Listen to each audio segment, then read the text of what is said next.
De entre todos los activos de inversión, Aspine 11 Family Office selecciona los mejores productos adaptados a sus necesidades. Porque sus metas son las nuestras, conozca las ventajas de un departamento de inversiones fundamentado en el cliente. Pregúntenos. Buenos días y bienvenidos a un programa más de Inversión con Nombre Propio. En el día de hoy hablaremos de un sector, el sector del consumo, ¿no? Y en concreto, cómo puede afectar un escenario de recesión a estas empresas. Para ello contaremos con la presencia de Pilar Lloret, de la gestora Nau. ¿Qué tal, Pilar? Pues muy bien, muchas gracias y buenos días a todos también. Gracias por escucharnos. Muchas gracias a ti, Pilar. Y bien, entrando un poco en materia, me gustaría, ¿no?, que ya que estamos viviendo un año 2023 con bastante volatilidad y bien es cierto también que en lo que respecta a la renta variable está siendo a grandes rasgos positivo, ¿no? De todas formas, entrando en lo que es el sector consumo, sí que me gustaría que nos hicieras un pequeño resumen, ¿no?, de cómo se está comportando este sector durante este último año y cuáles son vuestras perspectivas a medio plazo. Vale, pues aquí la verdad que es que dentro de lo que es sector consumo hay que distinguir bastante entre los distintos subsectores o actividades, ¿no? Porque hemos visto, la verdad, que bastantes diferencias, por ejemplo, entre el consumo cíclico y el consumo no cíclico. A priori parece que en un año en el que, pues bueno, casi todos estamos hablando de que vamos hacia una recesión o una desaceleración, ¿no? Una recesión suave, hay cierto estancamiento. Pues lo cierto es que los sectores más estables o el consumo más estable es lo que peor se ha comportado en bolsa. No han tenido malos resultados, lo cierto es que las ventas están siendo bastante buenas. Si te fijas en un Nestlé o te fijas pues, en Unilever, etcétera, Danone, estás teniendo ventas o sectores, por ejemplo, también de home and personal care, ¿no?, como pueden ser Unilever. Desde luego, pues son empresas que te están dando a lo mejor un 7-8% en ventas, que también el beneficio pues no está siendo malo, pero ahí es cierto que los volúmenes han flojeado, sobre todo lo que ha habido ahí incremento de precios, y eso es lo que no le ha gustado, sobre todo a los inversores. Sin embargo, el consumo más cíclico, que pensamos que podía haber sufrido bastante más este año las compañías por esas expectativas, pues es cierto que lo ha hecho muy bien. Si pensamos, por ejemplo, en el sector retail, pero no el sector retail, por ejemplo, tipo comida, sino sobre todo el sector retail pues de calzado y vestir y demás, pues por ejemplo Inditex ha tenido un año estupendo, H&M exactamente, pues también. ¿Por qué? Porque la gente ahí no ha recortado. La verdad que ahí podemos decir que también está viendo una diferencia o un cambio en las pautas de consumo, ¿no?, de la gente o en las modas. También hay, por ejemplo, los sectores que son, por ejemplo, más de lo que es ocio o de lo que es todo el tema de viajes, como pueden ser líneas aéreas, restaurantes, etcétera y demás, hoteles. Hemos visto que ahí pues, se ha producido un incremento muy importante de los precios, pero que la gente ha seguido consumiendo ese tipo de productos. Por eso comentamos que es muy curioso que se haya ido más ese consumo, se ha mantenido mejor en aquellos sectores más cíclicos en los que normalmente cuando hay pues, cierta crisis o cierta desaceleración,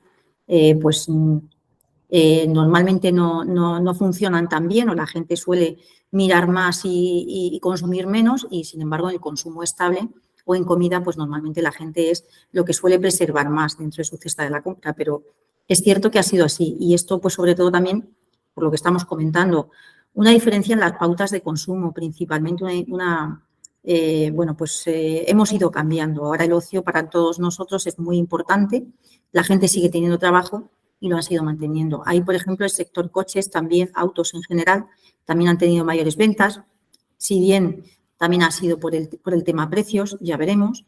Y luego, pues en lujo, por ejemplo, que también hemos visto ahí pues unas muy buenas ventas, las compañías se han comportado muy mal.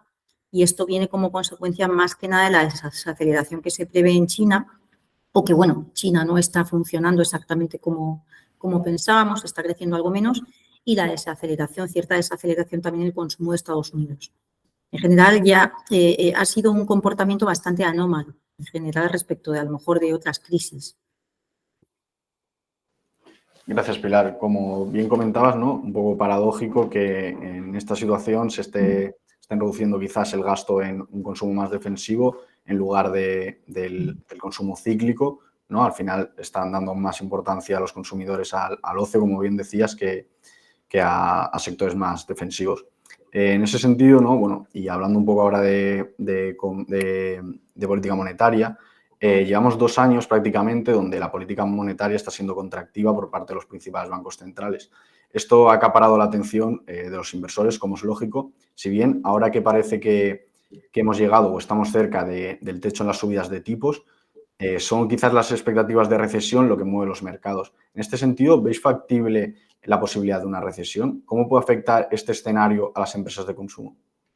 Vale, bueno, en una recesión estamos. En cierto modo, recesión al final, la definición es 2 trimestres con PIB negativo. Entonces, pues ahí ya estamos. Los PIBs, por ejemplo, pues en Alemania o en Europa están estancados, ¿no? En Estados Unidos ya hubo PIBs negativos en unos trimestres anteriores, luego han sido positivos los últimos, pero bueno, la posibilidad desde luego está ahí, sobre todo porque las inflaciones siguen siendo altas, a pesar de que, bueno, pues se ha reducido mucho lo que es el incremento, los incrementos de los precios, sigue habiendo incrementos del 3% más o menos, vamos a decir, pues en Estados Unidos, Europa, etcétera, y ahí pensamos que se va a seguir manteniendo los tipos altos, a lo mejor, desde luego, ya no vemos más subidas por el camino, o si hay alguna será muy puntual, pero desde luego se van a seguir manteniendo altos y esto va a lastrar en cierto modo la economía. Entonces, esa posibilidad de recesión yo creo que está ahí bastante amplia, ¿no? Y luego, en el tema de cómo le va a afectar a los sectores de consumo, yo creo que precisamente los sectores estables deberían empezar a comportarse mejor del consumo estable. ¿Por qué?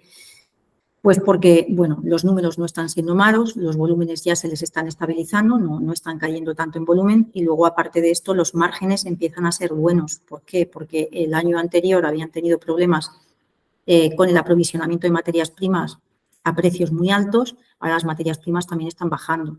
Entonces, creemos que eso también les va a venir bien, pues para eso, para tener mejores márgenes y generar un mejor beneficio. Ahí, desde luego, donde estamos mucho más cautos es en los sectores más cíclicos que hemos comentado, por ejemplo, autos. Pues bueno, autos han estado también viviendo bastante de lo que eran pues todo lo que había habido pues de falta de suministros y demás y pues bueno, todo el retraso que había en pedidos y demás, pero bueno, en algún momento, dado que además la financiación está mucho más cara, se tiene que notar, ¿no? Yo ahí los sectores cíclicos creo que es donde lo tienen que pasar peor, evidentemente, y no estaríamos en esos sectores cíclicos por ahora. Yo creo que lo han hecho muy bien el año pasado, pero ahora mismo, pues todo el tema de aerolíneas y demás, deberíamos ir con un poco de cuidado. Yo creo que el consumo estable lo puede hacer bastante mejor al año que viene. Gracias, Pilar. Como comentas, ¿no? Esa oportunidad que se está dando este año en empresas de sectores defensivos. Bien, entrando más en lo que es el análisis de las compañías y teniendo en cuenta el carácter cíclico, especialmente en el consumo discrecional, ¿no? ¿Qué características deben cumplir las empresas de consumo para capear mejor un contexto de recesión o desaceleración económica? Pues poder de precios principalmente. Yo creo que la forma de estar blindado o parcialmente blindado frente a este escenario es poder de precios. Evidentemente, por ejemplo, hay un sector del que no hemos hablado hasta ahora, pero que yo creo que es un sector que lo está pasando mal, que es lujo. Que lo cierto es que para el año que viene pues se dice que va a tener menos crecimiento, pero estamos hablando al final de crecimientos en torno al 5% en ventas. Es muy por encima de lo que es el PIB. Desde luego el PIB a nivel mundial de media pues te crece un 3%, el lujo a lo mejor te puede crecer 6-7%. Eso es por el poder de precios que tiene. Entonces yo creo que principalmente lo que tenemos que ver son ventajas competitivas que lo que permitan es, sobre todo, es una diferenciación del producto que haga que siga siendo deseado o siga siendo querido o bien porque el servicio a lo mejor o el producto tiene una calidad estupenda y la gente no quiere renunciar a él. Entonces, ahí, por ejemplo, lo que estamos hablando de las compañías de lujo, pensamos que las ventas, pues bueno, si bien se pueden resentir algo, es cierto que van a seguir. Al final del año, pues a lo mejor los 2 primeros trimestres están un poquito más flojas, pero los 2 segundos sí que se puede aventurar que pueden estar mejor. Sobre todo por eso, porque tienen poder de precios. Ahí, por ejemplo, también el tema, cuando hablamos, por ejemplo, de cuidado personal, belleza, cuidado personal, ¿no? Un L'Oréal, por ejemplo, también se puede defender muy bien en este entorno, pues porque además también están en países de alto crecimiento, como puede ser países emergentes, China, etcétera, sudeste asiático, Y aparte de esto, son productos que normalmente la gente en la cesta de la compra a lo mejor se quita otro producto o lo compra de marca blanca, pero en este caso, para lo que son productos de cuidado personal, la gente suele acudir a la marca en la que confía, ¿no? Y ahí también pues hablaríamos precisamente de compañías, lo que hemos comentado, un Nestlé, por ejemplo, pues un Nestlé en su portfolio tiene ahora mismo unos productos de mucha calidad, como puede ser todo el tema de alimentación animal, pues que la gente cada vez también son hábitos de consumo pues que han cambiado, pues cada vez le da mejor de comer a sus mascotas, le da vitaminas, etcétera. Tiene todo el tema del portfolio del café de mucha calidad, siempre está innovando, tiene también temas de nutrición especial. Todo eso al final sí que son primero tendencias que están creciendo mucho y que además tienen mucho poder de fijar un precio más alto y poder defenderse en este entorno, ¿no? Gracias, Pilar. Como comentabas, ¿no? Lo más importante quizás es ese poder de fijación de precios y, como bien decías, el sector lujo es un claro ejemplo de ese poder. Por último, sí que me gustaría preguntarte acerca de las oportunidades que estáis viendo actualmente dentro del sector de consumo, tanto geográficamente como en los distintos subsectores, ¿no? Y si crees que estamos ante una ocasión interesante para tener una exposición a estas empresas.